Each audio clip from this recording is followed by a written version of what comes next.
Good morning बच्चों। Class 8 आज गृह विज्ञान में हम पढ़ेंगे स्वच्छता के बारे में।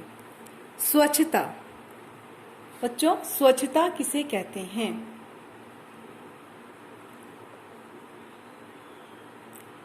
गंदगी से मुक्त होना या धूल मुक्त वातावरण स्वच्छ वातावरण कहलाता है। यानी हमारा शरीर या हमारा घर अगर गंदगी से मुक्त है तो हम कहेंगे कि हमारा घर स्वच्छ है या हमारा शरीर स्वच्छ है। स्वच्छ शरीर में स्वस्थ मन निवास करता है। स्वच्छ घर में लक्ष्मी का निवास होता है। यानी स्वच्छता हमारी समृद्धि और सुख का कारण है। यह मानसिक एवं शारीरिक विकास के लिए जरूरी है। बच्चों, यदि हम साफ सुथरे रहेंगे, अपने शरीर को हम साफ सुथरा रखेंगे तो हमारा विकास होगा और हमारे घर में लक्ष्मी का वास होगा, क्योंकि स्वच्छ शरीर में ही स्वस्थ मन निवास करता है और स्वस्थ मन से किया गया कार्य हमें सफलता दिलाता है और हमारी सुख और समृद्धि का कारण होता है। बच्चों, स्वच्छ रहना ये तो आपको बचपन से ही सिखाया गया होगा।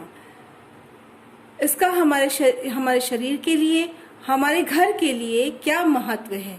बच्चों, साफ सुथरा घर या स्वच्छ घर में कीटाणु नहीं पनपते हैं। यानी स्वच्छता या सफाई घर में कीटाणुओं को पनपने से रोकती है और उचित गृह व्यवस्था में भी साफ सुथरा घर सहायक होता है।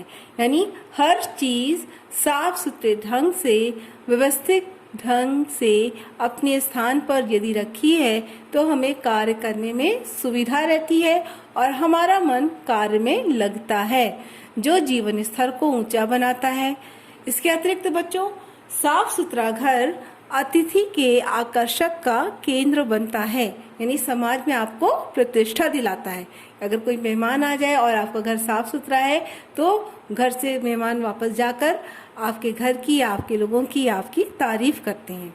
इसके अतिरिक्त बच्चों, स्वस्थ एवं फुर्तीला बनाए रखने के लिए, यानी हम अगर स्वस्थ हैं और फुर्तीले हैं, यानी कि हमारा शरीर स्वास्थ्य के सभी मापदंडों को पूरा कर रहा है, तभी हम फुर्तीले हैं और हमारे ऊपर जो भी कार्य दिया जा रहा है वो हम कार्य करने में सक्षम हैं। यानी हमारा शरीर स्वस्थ है और हम पूरी फुर्ती से उस कार्य को कर सकते हैं। तो स्वच्छ शरीर हमें विकास का मार्ग दिखाता है। बच्चों, स्वच्छता दो तरह की होती है। एक तो होती है व्यक्तिगत स्वच्छता और दूसरी होती है पर्यावरणीय स्वच्छता। बच्चों, व्यक्तिगत स्वच्छता में जैसे हमारे बालों की सफाई, हमारे शरीर की सफाई, कपड़ों की सफाई, नाखूनों की सफाई, हाथ पैर की सफाई और दांतों की सफाई शामिल है। यानी हम अपने बालों को स्वच्छ रखें, शरीर को स्वच्छ रखें, कपड़ों को साफ सुथरे ढंग से पहने और नाखूनों को समय समय पर काटते रहें और हाथ पैर को निरंतर साफ सुथरा रखें तथा दांतों को खाने के बाद या भोजन के बाद अच्छे से साफ कर लें और अपने मुंह की भी सफाई का ध्यान रखें, जिससे हमारा शरीर निरोग रहे और हम रोगों से बचे रहें। तो बच्चों, आज हमने देखा कि स्वच्छता क्या है। स्वच्छता मतलब शरीर और घर को धूल मिट्टी से मुक्त रखना या गंदगी से मुक्त रखना स्वच्छता कहलाती है। बच्चों, व्यक्तिगत स्वच्छता में हमें रोज नहाना चाहिए और रोज साफ सुथरा कपड़ा पहनना चाहिए। ठीक है बच्चों। अब दूसरा आता है पर्यावरणीय स्वच्छता।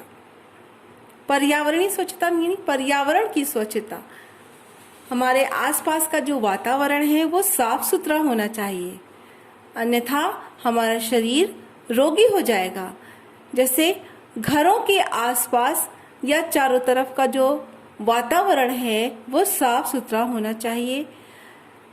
पर्यावरणीय स्वच्छता में ही बच्चों प्रत्येक कमरों की सफाई की स्वच्छता आती है, रसोई घर की सफाई आती है, फर्नीचर्स की सफाई आती है तथा स्कूल और कॉलेज की सफाई या सड़क की सफाई आती है और बगीचों की सफाई भी इसी में शामिल है। पर्यावरण को भी हमें साफ सुथरा रखना चाहिए क्योंकि पर्यावरण ही हमारे जीवन का मार्ग है। यानी अगर हमारा आसपास का वातावरण स्वच्छ रहेगा और हमें पर्याप्त मात्रा में ऑक्सीजन मिलती रहेगी, पेड़ पौधे लगे रहेंगे, तो हमारा शरीर स्वस्थ रहेगा, जो हमारी प्रगति के लिए, हमारे विकास के लिए अत्यंत महत्वपूर्ण होता है। तो पर्यावरण को भी हमें साफ सुथरा रखना चाहिए। बच्चों, हम तो अपने घरों की सफाई पर ध्यान देते हैं। यदि हम स्कूल आ रहे हैं और हम पढ़ रहे हैं तो हमें इस बात का ध्यान रखना चाहिए कि हम अपने स्कूल कॉलेज को भी साफ सुथरा रखें या सड़क चलते कूड़ा ना फेंकें। कूड़ा जो डस्टबिन है या कूड़ेदान है उसी में डालें क्योंकि गंदगी से कीटाणु पनपेंगे जो आसपास के वातावरण को प्रभावित करेंगे और आसपास का वातावरण अस्वच्छ हो जाएगा, गंदा हो जाएगा और हमें बीमारी लग सकती है। बच्चों, आज हम सभी अपने अपने घरों में हैं और घर पे ही रहकर ऑनलाइन पढ़ाई कर रहे हैं क्योंकि हमसे कहा जा रहा है कि घर में आप रहिए तो आप सुरक्षित हैं। क्यों? क्योंकि कोविड-19 नामक रोग आज फैला हुआ है पूरे विश्व में, जिसने सभी मानव को भयभीत कर रखा है। तो बच्चों, इससे बचने के उपाय हमारी सरकार ने बताए हैं कि आप डिस्टेंस रखिए, यानी कम से कम 2-3 फीट की दूरी पे रहिए, दूरी बना के रखिए और जगह जगह मत थूकिए क्योंकि आप थूकेंगे, अगर आप संक्रमित हैं तो आप दूसरों को भी अपना रोग दे सकते हैं। तो बच्चों, बात चल रही है स्वच्छता की, तो हम अपने शरीर की स्वच्छता पर भी ध्यान दें और अपने शरीर को निरोग बनाए रखने के लिए बच्चों, यदि हम घर से बाहर निकल रहे हैं तो हमें अपनी नाक और मुंह को ढककर चलना है, यानी मास्क लगाना है। सरकार ने कहा है कि प्रत्येक व्यक्ति के लिए मास्क लगाकर बाहर निकलना जरूरी है क्योंकि हम अगर अपना बचाव कर रहे हैं तो अपने परिवार का बचाव कर रहे हैं, अपने समाज का बचाव कर रहे हैं और देश का बचाव कर रहे हैं। तो देश के बचाव में आपका भी भागीदारी बनना है, आपको भी उसमें भागीदारी बनना है, आपको भी उसमें हाथ बटाना है। तो बच्चों, इसके लिए हमने आपको प्रायोगिक कार्य करने के लिए कुछ आपका टास्क तैयार कर रखा है, यानी आपको घर पर रहकर बचे हुए कपड़ों से मास्क तैयार करना है। बच्चों, घर का कपड़ा जो बचा रहता है, घर पे मास्क तैयार करना बहुत आसान है। आप छोटा सा चौकोर कपड़ा ले लीजिए जो आपके घर में कतरन के रूप में मिल जाएगा और उसको छोटा चारों तरफ काट लीजिए, चारों तरफ से मोड़ लीजिए, चारों तरफ पाइपिंग लगा लीजिए और अगर आपके पास प्लास्टिक है तो दोनों तरफ प्लास्टिक लगाइए, नहीं है तो पतली सी पाइपिंग को लगाइए।